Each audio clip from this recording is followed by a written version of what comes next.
자, 바로 시작해 볼까요? 오늘 다룰 해설에서는 평범한 일상에서 벗어나서 진짜 부를 창출하는 수학적 원리와 마인드셋을 깊이 있게 파헤쳐 볼 겁니다. 여러 금융 분석 보고서들의 핵심만 쫙 압축해 놨으니까요. 아마 오늘 이야기 들으시면 시야가 완전히 달라지실 거예요. 우리가 무심코 하는 소비 습관부터 거대한 부의 시스템을 만드는 방법까지 지금부터 하나씩 뜯어보겠습니다. 본격적인 이야기에 앞서서 이 질문 먼저 던져볼게요. 매일 마시는 5달러짜리 커피 한 잔, 그거 꾹 참으면 정말 백만장자가 될 수 있을까요? 와, 이거 진짜 귀에 못이 박히도록 들어본 조언이잖아요. 재테크의 기본 원칙처럼 여겨지는 말인데 과연 이 흔해 빠진 조언 뒤에 숨겨진 진짜 현실은 어떨지 오늘 낱낱이 해부해보겠습니다. 가사웨이 투자 자문의 자료를 보면요. 이걸 이른바 라떼 요인이라고 부르더라고요. 아주 작고 무의식적인 매일매일의 지출이 수십 년에 걸쳐서 우리의 부를 갉아먹는다는 개념이죠. 그런데 여기서 오해하시면 안 되는 게 이게 단순히 커피 마시지 마라 이런 팍팍한 잔소리가 아니에요. 핵심은 내 돈이 정확히 어디로 어떻게 새어나가고 있는지 확실하게 인지하자는 겁니다. 172만 3,090달러. 네, 방금 들으신 이 엄청난 숫자에 한번 주목해 보세요. 가사웨이의 분석에 따르면 매일 5달러씩 연수익률 7%로 30년을 투자했을 때 나오는 금액입니다. 복리가 숨기고 있는 어마어마한 힘을 아주 명확하게 보여주는 계산이거든요. 우리가 무심코 흘려보낸 그 작은 푼돈들이 모이고 모여서 거대한 눈덩이가 된다는 걸 수치로 딱 증명해 주는 거죠. 이 복리의 마법을 조금 더 와닿는 예시로 살펴볼까요? UBS 홍콩의 분석 자료에서는 아주 재미있게 매일 먹는 1달러짜리 도넛으로 설명하고 있습니다. 25살부터 65살까지 매일 1달러짜리 도넛을 먹는다고 한번 쳐보죠.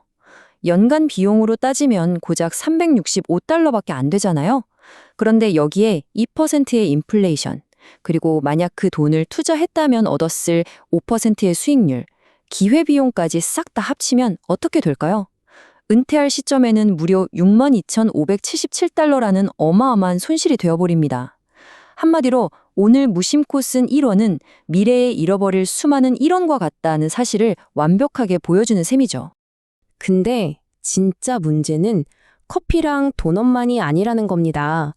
남성지 GQ 코리아랑 여러 재무 전문가들의 분석을 모아보면 우리를 가난으로 몰아넣는 아주 치명적인 7가지 소비 습관들이 나옵니다. 저축하기도 전에 일단 돈부터 쓰고 보기, 숨만 쉬어도 나가는 고정비 무시하기, 남들한테 보여주기 위한 과시용 소비, 끊임없는 신용카드 할부, 스트레스 받는다고 홧김에하는 감정적인 쇼핑, 쓰지도 않는 구독 서비스 그냥 내버려두기, 그리고 정작 나 자신을 위한 자기 개발에는 돈 한 푼 안 쓰기, 이런 것들이죠. 이런 습관들은 결국 사람들을 빚과 순간의 만족이라는 끔찍한 쳇바퀴에 영원히 가둬버리고 맙니다. 여기서 우리가 꼭 짚고 넘어가야 할 아주 핵심적인 포인트가 하나 있습니다. 유비스 자료에 나오는 쾌락의 쳇바퀴라는 개념인데요. 월급이 오르면 진짜 기분 좋잖아요. 근데 문제는 소득이 올라가는 딱 그만큼 내 라이프 스타일과 지출 규모도 눈 깜짝할 사이에 같이 올라가 버린다는 겁니다. 겉보기엔 뭔가 되게 화려하고 여유로워진 것 같은데 실제로 통장에 쌓인 내 자산은 제자리 걸음이거나 아예 텅 비어있게 되는 거죠.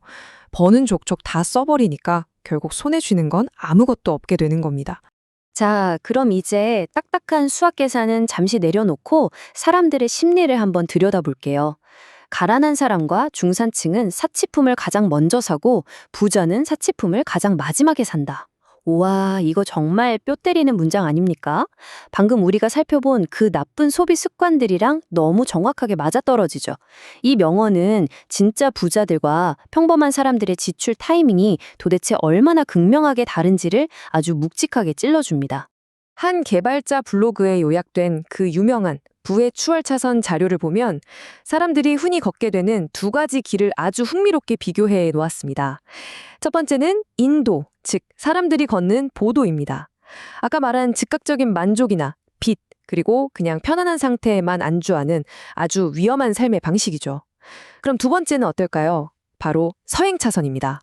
월급의 10%를 꼬박꼬박 저축하고 내 금쪽 같은 시간과 돈을 맞바꾸면서 부자가 되기 위해 무려 40년을 묵묵하게 버티는 삶입니다. 아마 여러분도 펑펑 쓰는 인도나 속 터지게 느린 서행차선, 이 두 가지 길 모두의 묘한 답답함을 느끼고 계실 겁니다. 그래서 여기서 여러분의 생각을 완전히 뒤집어 버릴 아주 도발적인 질문을 하나 던져볼게요. 만약 여러분이 정말 10원 한 푼까지 바들바들 아끼고 마시고 싶은 커피도 매일 꾹 참았는데 그런데도 아직 부자가 되지 못했다면 도대체 그 진짜 이유가 뭘까요? 오늘 분석의 가장 핵심적인 결론이 바로 여기에 있습니다. 지출을 줄이는 것, 그 자체만으로는 절대로 부자가 될 수 없습니다. 매일 5달러씩 아끼는 거? 물론 훌륭하죠. 하지만 애초에 내 주머니에 들어오는 소득 파이 자체가 너무 작다면 이건 완전히 비효율적인 전략이 돼버립니다. 진짜 부를 움켜쥐고 싶다면 푼돈을 아등바등 지키는 수비 모드에서 완전히 벗어나야 해요. 압도적인 소득과 시스템을 직접 만들어내는 공격 모드로 완전하게 태세를 전환해야 한다는 뜻입니다. 그럼 대체 어떻게 해야 수비수에서 공격수로 포지션을 바꿀 수 있을까요?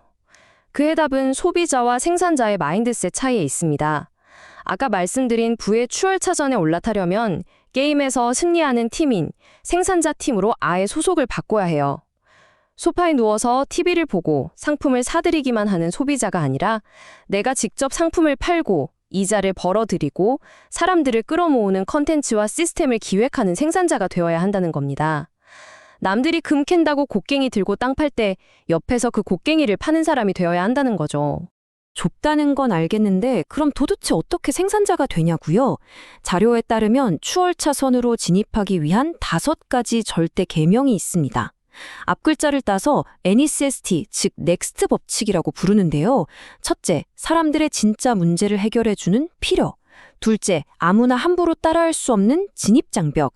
셋째, 내 사업의 통제권을 온전히 내가 쥐고 있는 통제. 넷째, 수십, 수백만 명에게 영향을 미치는 압도적인 규모. 마지막으로 다섯째, 내 시간과 수입의 고리를 완전히 끊어내는 시간입니다. 무작정 돈만 쫓아다니면 답이 없지만 사람들의 거대한 불편함을 해결해주면 돈은 자연스럽게 따라온다는 게 핵심 원리입니다. 여기서 방금 말씀드린 5번째, 시간 계명에 조금 더 집중해 볼까요? 내 노동 시간과 돈을 완벽하게 분리해줄 이른바 돈이 열리는 나무 5가지를 살펴볼 때요. 첫 번째는 소프트웨어나 컴퓨터 시스템, 두 번째는 책이나 유튜브 같은 컨텐츠 시스템, 그리고 유통 네트워크, 훌륭한 인적 자원, 마지막으로 임대 부동산입니다. 분석 자료들을 종합해보면 이 중에서도 특히 소프트웨어와 컨텐츠가 가장 강력하다고 해요. 왜냐고요? 이 녀석들은 24시간 내내 밥도 안 먹고 불평 한마디 없이 알아서 일해주는 엄청난 확장성을 가진 무기거든요. 이 모든 전략을 하나로 관통하는 부의 궁극적인 법칙이 있습니다. 딱 한 문장인데요. 수백만 달러를 벌려면 수백만 명에게 영향을 미쳐야 한다. 결국 우리가 얻게 될 재정적인 보상은요, 우리가 다른 사람들에게 제공하는 가치의 크기, 그리고 그 가치가 얼마나 많은 사람에게 도달하느냐에 정확하게 비례합니다. 혼자만의 작은 세상에 갇혀 있어서는 절대 만져볼 수 없는 규모인 거죠. 자, 이 추월 차선의 수학적인 방정식을 한번 뜯어보겠습니다. 순이익은 판매 개수, 즉 규모에다가 단위당 이익, 즉 중요도를 곱한 값입니다. 만약 여러분이 이 2가지 변수를 마음대로 통제할 수 있는 시스템을 만들었다? 그러면 여러분의 소득 한계선은 완전히 박살나는 겁니다. 내 금쪽 같은 1시간의 노동력을 1만 원, 2만 원 이렇게 딱 정해놓고 파는 서행차선에서는 감히 상상도 할 수 없는, 말 그대로 한계 없는 수학인 셈이죠. 그런데 말이죠. 아무리 기가 막힌 공식과 지식을 머릿속에 꽉꽉 채워 넣어도 정작 행동으로 옮기지 않으면 말짱 도루묵입니다. 바탕이 된 유튜브 강연 자료에서 아주 강렬하게 꽂힌 문장이 하나 있었는데요. 내가 움직이기 전까지는 세상에 아무 일도 일어나지 않는다. 가난한 사람들의 무려 92%는 새로운 책을 읽지 않거나 구체적인 행동 자체를 아예 시작하지 않는다고 합니다. 결국 낡고 편안한 안락지대를 과감하게 깨부수고 나오는 것, 즉 실행이 모든 것의 시작이자 끝이라는 사실을 꼭 기억하셨으면 좋겠습니다. 오늘 해설을 마무리하면서 여러분의 머릿속에 계속 맴돌 만한 질문을 하나 남겨드릴게요. 당장 내일 여러분은 세상을 위해 어떤 문제를 해결해 주실 건가요? 그저 편안함에 안주해서 남이 잘 만들어 놓은 것들을 소비만 하는 삶은 이제 멈춰보자고요. 이제는 아주 작더라도